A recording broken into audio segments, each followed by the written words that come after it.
trong tôi mà một chiếc bóng ham lưu chuột đi ngài ăn xin châu cá nhi kiều hạ cây nhị chi mùi nhị chi to ăn phòn hi tan hè li hà nhị mô ngã xin biên ly di theo cam chín di kim san hết đi suy nhân mới san hết biểu trời ngã sinh đi duyên mùi ngã sinh biển hắn yêu ni ngày trôi ali môi nhiệt chu phu nhìn khi mong hiểu phốn hi xuân xuân ca biết trả lại chi có lẽ như chi cho mai bởi anh dùng gì người cũng khơi đang theo xin chính xin ngày phun miên để chính bụi mà cây nhẫn dinh cho mai ăn mò liều xin cho đi chờ mới chỉ nhìn nhưng vẫn ăn nhung lời sống hoài ngã cây xin chính xiết hết ăn thung khu nhìn trôi ngã cây xin đi đi kim ăn mò đi si ăn nhung lời khô lơ như chi ngày hy mong thiên hạ cùng yêu ôn bùi ngã xin đi nhưng bùi ngã xin trùng ham nhau mong kỳ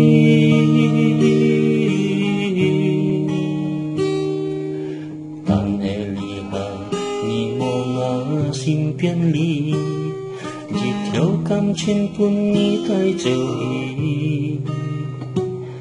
nhị liêu hà chỉ theo thùng khu trời ngã xin đi chính siết ăn nằm có lẽ chi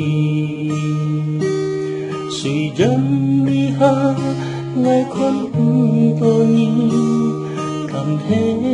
ngày hi mong nhìn đi kiên ôi cháu cũ họ lo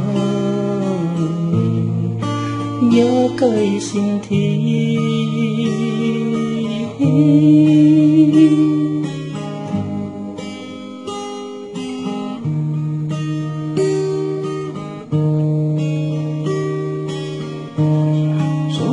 bởi anh dùng gì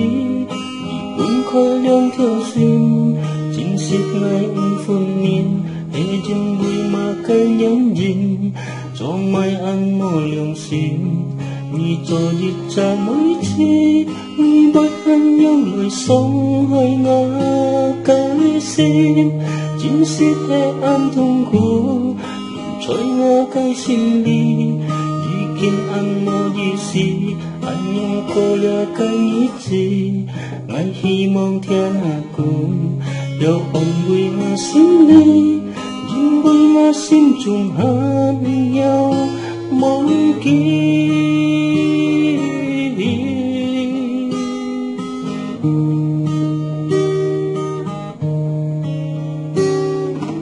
tan hè li hà